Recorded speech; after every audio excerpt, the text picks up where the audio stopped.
And we are back. LA Rams man franchise. In the last episode, we went against the Jacksonville Jaguars in our rematch of Super Bowl 59, the one that just happened, where we ended up winning 21-14. Well, we lost the Super Bowl, but we ended up winning the rematch. This episode is just going to be the bye week, nothing special. We're just going to, do what we can to build this team, see if there's anything we could change that would better us. And if so, then we're going to obviously do that. But starting out, the first thing I quickly want to do is check out the mock draft yet again to quickly go over uh, some stuff I'm really looking at. Now uh, I do some scouting off camera. I know it's weird, but basically, in terms of teams who I think will take a quarterback, I don't think the Patriots will. Don't think the Saints will because the Patriots got Drake May. Saints literally just took a quarterback last year. Caleb Williams took a quarterback last year. Justin Herbert, Trevor Lawrence, Bo Nix. This is where the first spot kind of comes into mind because you have Jared Goff, and right, Jared Goff is a decent quarterback. There's nothing that really would say otherwise. However, if we do go to the quickly, if we go to the Detroit Lions, you'll see he's 30 years old at an 83 overall.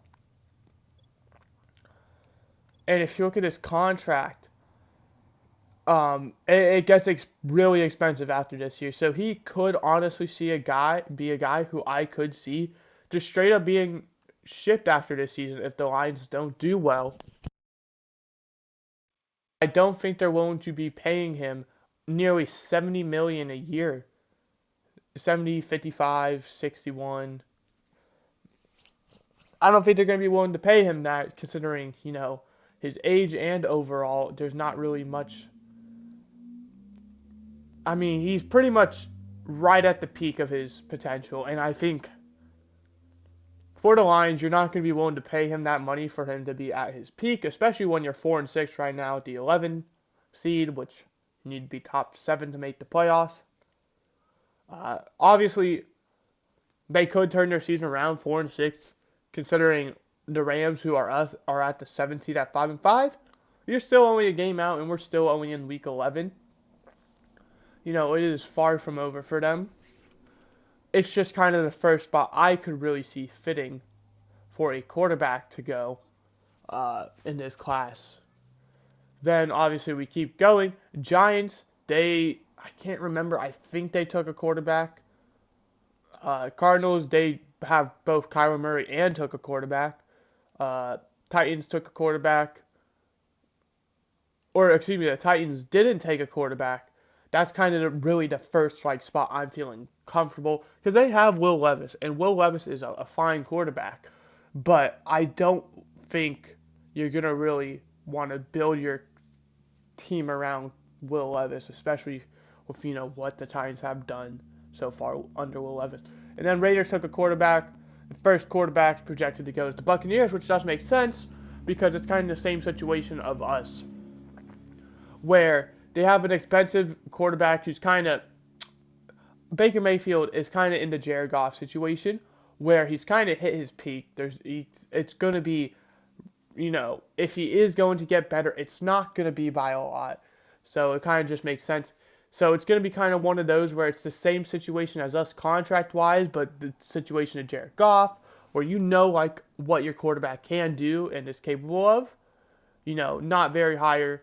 Uh, but then you also would only have Baker for 1 year, so you can kind of just let this guy sit behind Baker for a year and then immediately take over the next year, and you can let Baker walk in free agency probably.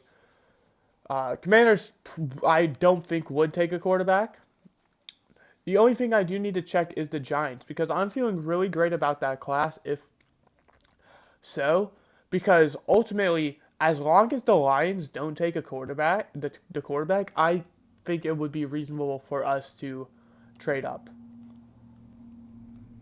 Now, the reason I say the Giants is because I'd much rather trade up at pick 10 rather than pick 8 or pick 11 and pick 8. Big difference there. Yeah, Giants took a quarterback. He's got a superstar. He's an 80 overall already. They're not, doing that. But that was kind of the big thing to go over in this uh, mock draft or in this bye week, excuse me, was our situation as it stands with the quarterback.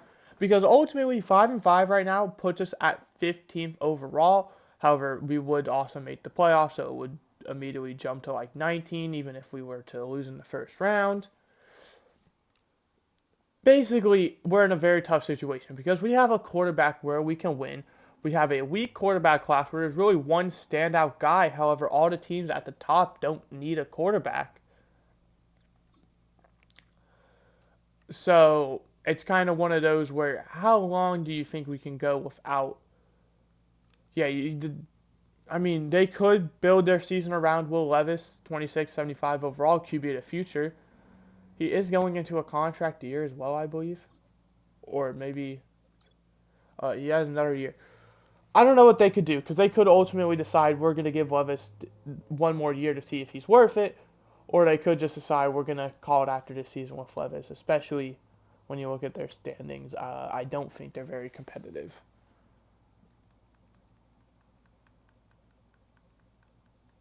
I mean, you see them at 4-5, kind of the same situation as a lot of us, where I think ultimately Will Levis is going to have to lead them to a playoff win in order to really prove himself. And I mean, if you look here,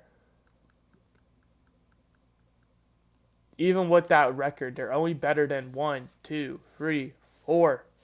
They're only the 11th best team in their conference. The best team being the Colts, who are 2 games ahead of them. I think it would make sense for them to take a quarterback. The Lions, like I said, I'm not sure about. They're really the big concern for me because you see them picking at 8. I don't think I'm willing to trade up that far. However, pick 11 straight up with the Titans, I think would make a whole lot of sense for both sides because I'd ultimately probably offer multiple first round picks, this one and then, the ones after. Because ultimately, in my opinion, Andrew Aldridge is the real deal. After that, you don't see a quarterback projected to go until 25, who's a round 1 projected talent. I think Andrew Aldridge is the guy in this class, and I think it's a huge drop off after that.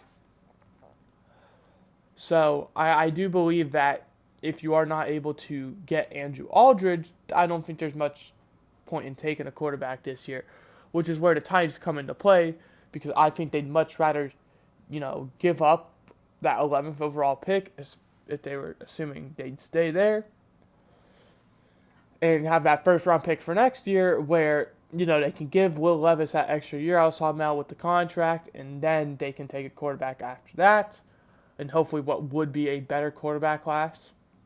And then you also have that second first round pick where you could take, another player.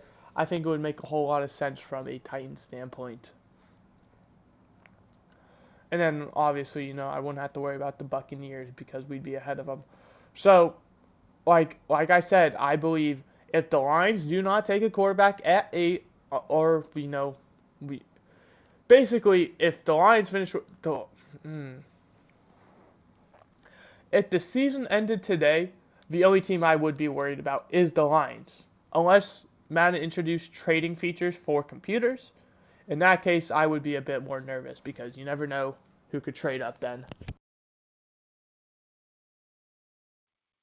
But if the season ended today, uh, I would only be nervous about the Lions because, well, they're really the only team in the top 10 who needs a quarterback, potentially, and they're not even projected to take one, but you never know which direction they could go in with Jared Goff's contract.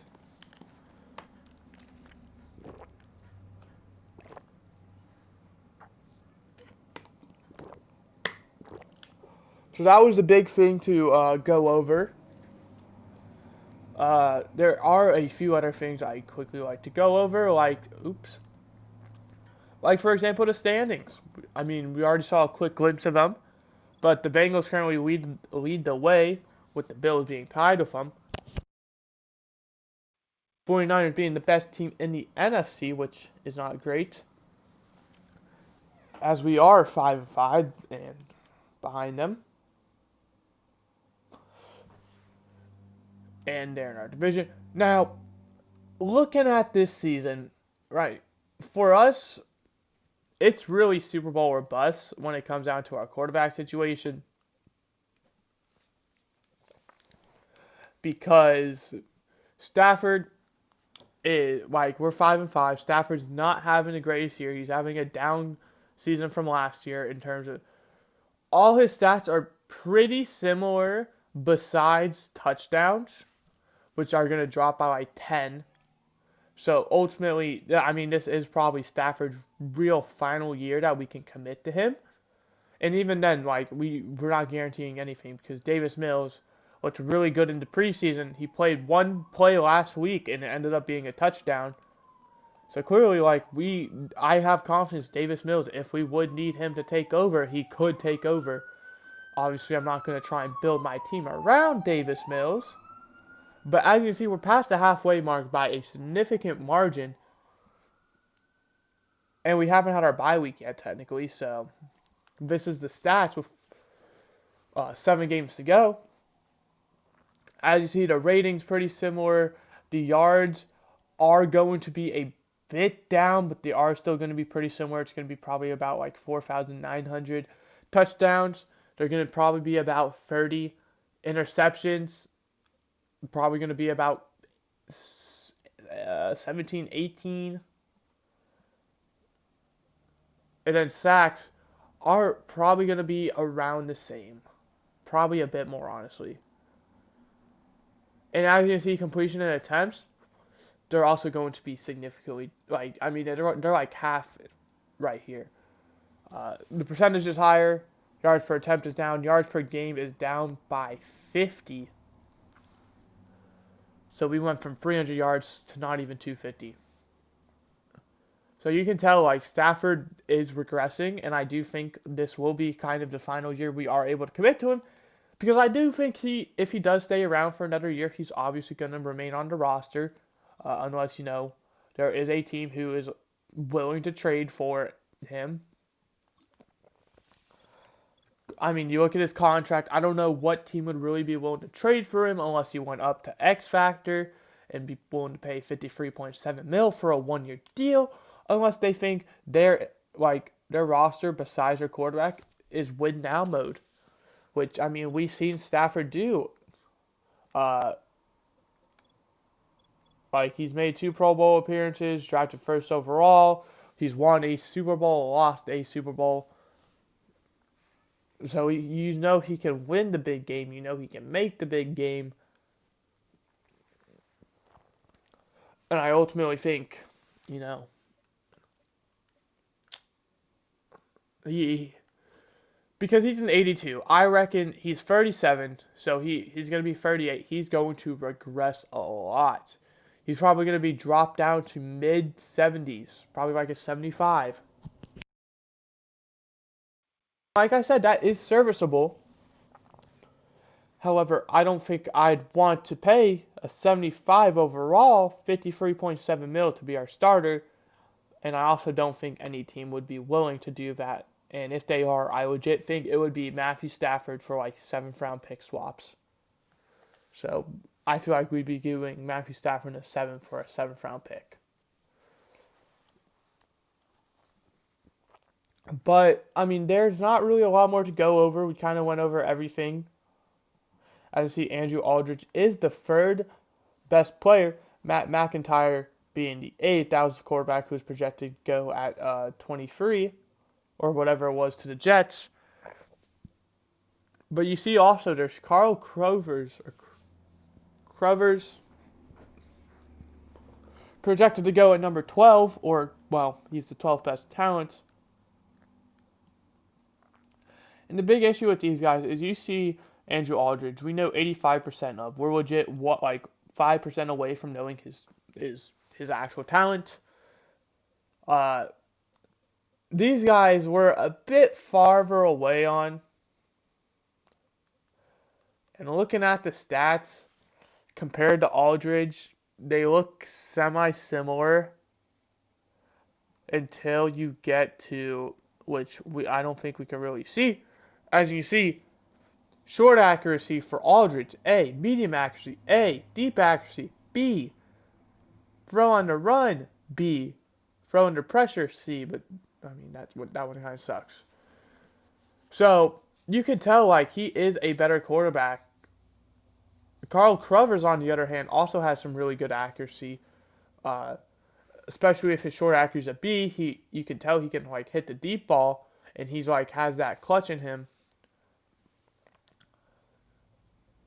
I think he could end up being a great quarterback. However, Andrew Aldridge, I just really like, and I think while we could get Crovers, and I think he would be a guy who, if we were to draft, it would be late in the first. So I mean, like I said, if the Lions end up taking Andrew Aldridge, or all the teams who need a quarterback end up sucking, and they pick top 5, top 10, Carl Crovers could be our guy because with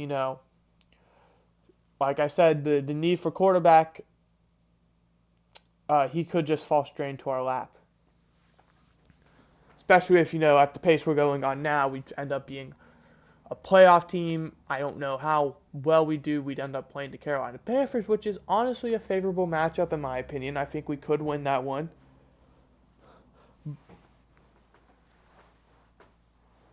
But really, there's also a few other things we need to go over. Uh, while we're in this spot, I think stats is a big one. Matthew Stafford having a pretty solid season in terms of passing yards. He needs to kind of rake it up. Kyren Williams kind of continuing to prove the point that we can't really rely on him. Puka Nacua, however, having an amazing season. Shows what happens when he's healthy. And no, a lot of this was without Cooper Kupp as well, so he was the primary number one. If teams were giving attention to anyone, it would be him. Kyren Williams averaging good numbers in terms of like average per carry, but he's also just not getting a lot of carries. Like through the first half of the season, he had just over 100 carries, so he's projected to not even reach 200. A lot of teams reach well over 200, some even getting to 300. So ultimately, it just doesn't seem like it's going to work out here, especially because he's going to be a free agent. He's going to be demanding a lot of money. I think the best solution is going to be a tag and trade for him because we know he's a great player. Other teams know when he gets the opportunity, he's a great player. It's just he's not really going to be on this team. Now receiving, Tutu Atwell is having a pretty good year. Same with Colby Parkinson. Uh, Cooper Kupp obviously down here. He's also a prime guy to get traded. So we're really looking at, like I said, this is what I expect to be our go big or go home year. Because I'm projecting our wide receiver 1 and halfback 1 to both, who are both, high 80s and have abilities, to not be on a team come next year. Now, obviously, there is a chance for Cooper Kupp. I just don't think it's likely. I mean, in terms of average, like yards per reception, Tyler Johnson has more.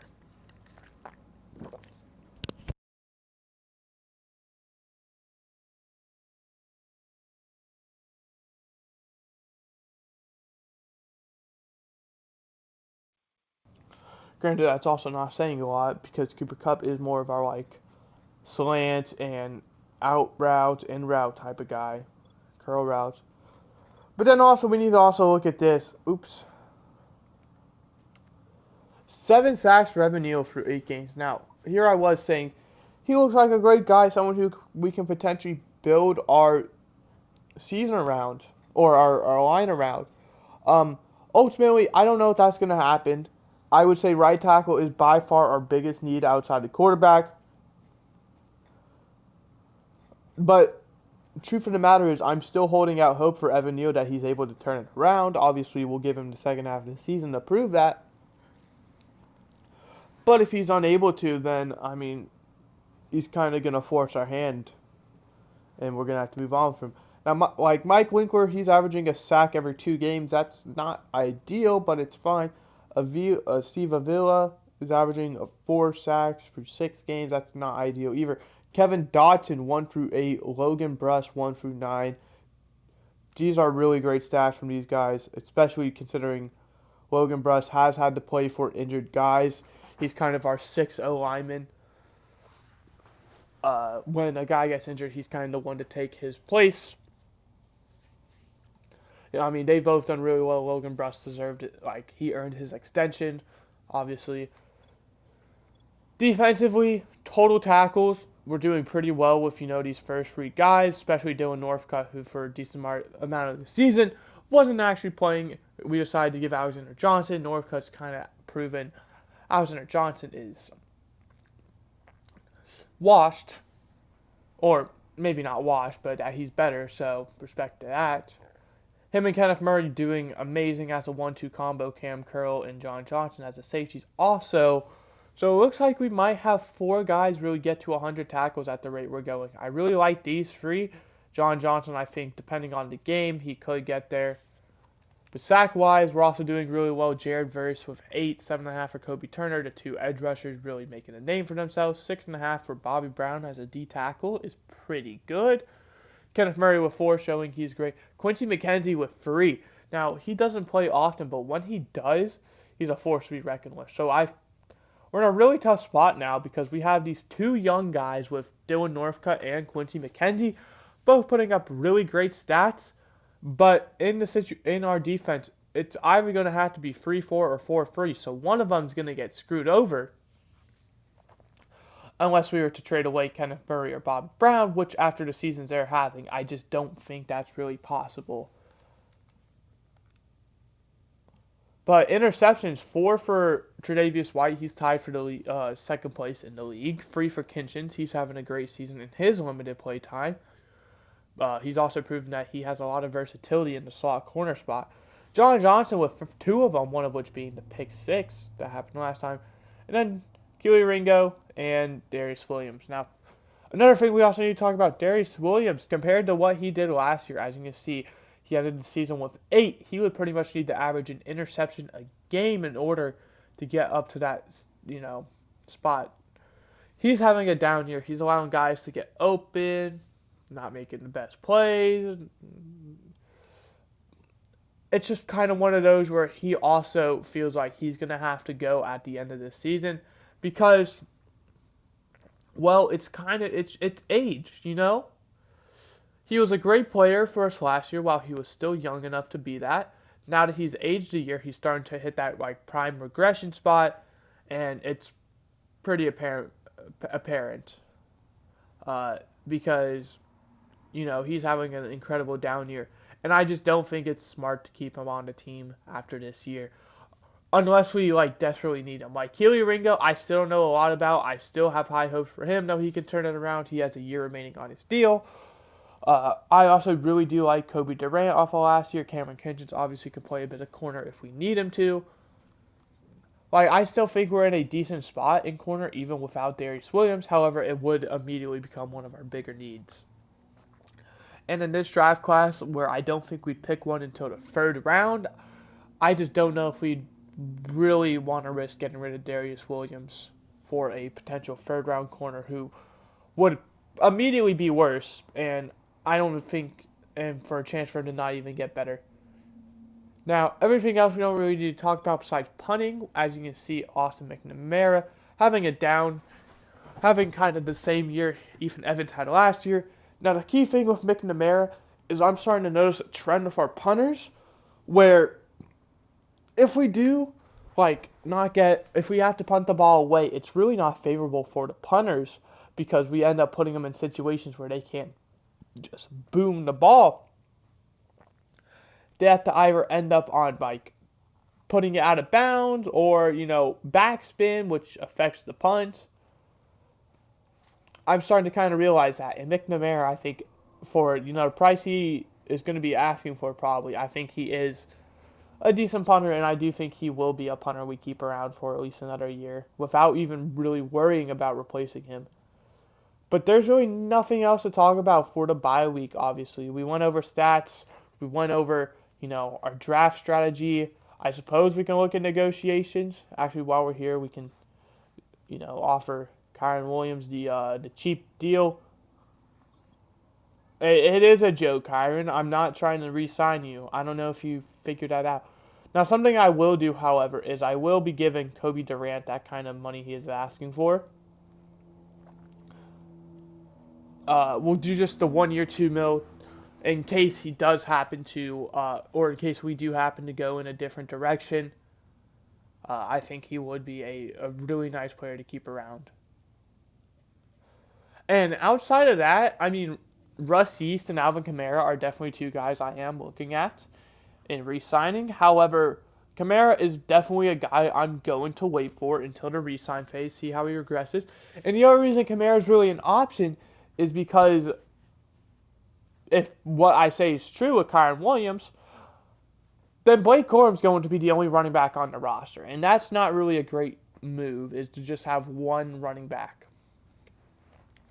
So, from like a business standpoint, I would be willing to fork out more money for a guy like Alvin Kamara, who I know is reliable. I mean, have you seen his career? He is getting up there in age, so I do think, he will be more than willing to accept a contract from us for pretty much the same role he had last or this season, considering, well, I think this is really his final year where he would be getting attention because he's probably going to be in the same situation as Stafford where he's going to regress down to a mid 70s.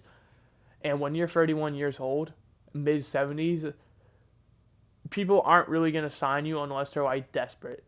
And, yeah. So I don't really know if we're going to re-sign any of these other guys. Obviously, we're going to wait for both Rusty East and Alvin Kamara.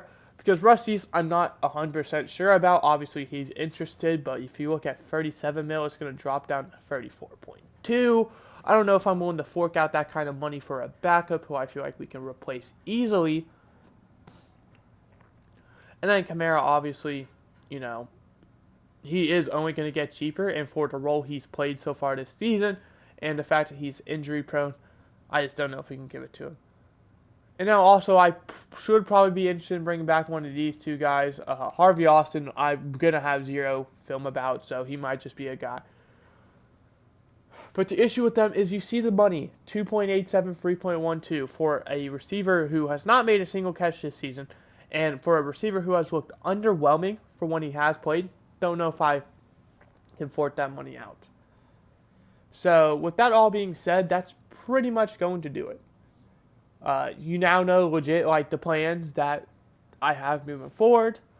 We are going to advance week to see the Seahawks game. Uh, we're going to see if anything happens. There's nothing else to go over.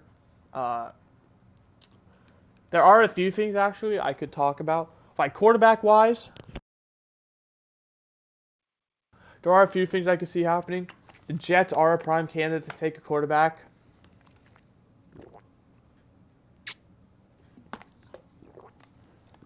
Actually, let me just show you that now.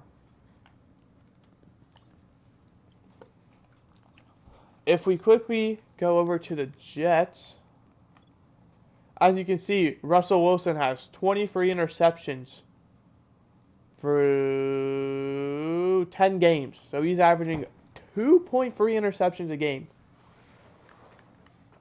Yeah. I do also think the Steelers could take a quarterback. Or not, excuse me, not take a quarterback, but move on from Justin Fields because they took Eric Parra for a reason. I feel like, even though Fields has kind of that longevity with, his contract being locked up and all that, we could go over to the Steelers and show you what I mean by that. Quarterback, as you can see, he has 5 years remaining. So, even, like, I do believe one of these guys will more than likely be available for trade. So, if we don't end up getting Andrew Aldridge and we don't like, any of the other quarterbacks, I do think we would be able to acquire one of these guys via trade. And it's kind of the same thing with the Cardinals as well, because you look at their quarterback situation, Kyler Murray getting paid a lot of money for the next 4 years. And then you have Jeremiah Matthews, who is the starting quarterback at the moment. I do think we would be able to get Kyler Murray in a trade if we were to go after it. However, that would really suck because that's our division, and we would be fueling them probably by doing that. So yeah, there are quite a lot of options we can go for in terms of quarterback. However, I think our best bet is to be trading up for Andrew Aldridge. We do have a DB breakout. We'll obviously check that next episode. But speaking of next episode, in the next episode, we will be going against the Seattle Seahawks. Quickly check the standings. The Panthers ended up losing. The 49ers ended up winning. The Packers ended up jumping the Vikings for the division. The Falcons have a tiebreaker over us with them winning against us earlier. So we're now out of the playoffs. However, we are also tied with the Vikings and the Falcons. So, anything's really possible. And then we do play the Panthers coming up shortly as well. That should be a fun little schedule. Seahawks, Panthers, Seahawks. But that is going to do it. I hope you guys enjoyed. I did. I'll see you guys next time where we go against this Seahawks team. However, before that, it's probably going to be UCF Knights Dynasty. All right. Goodbye. Hope you enjoyed.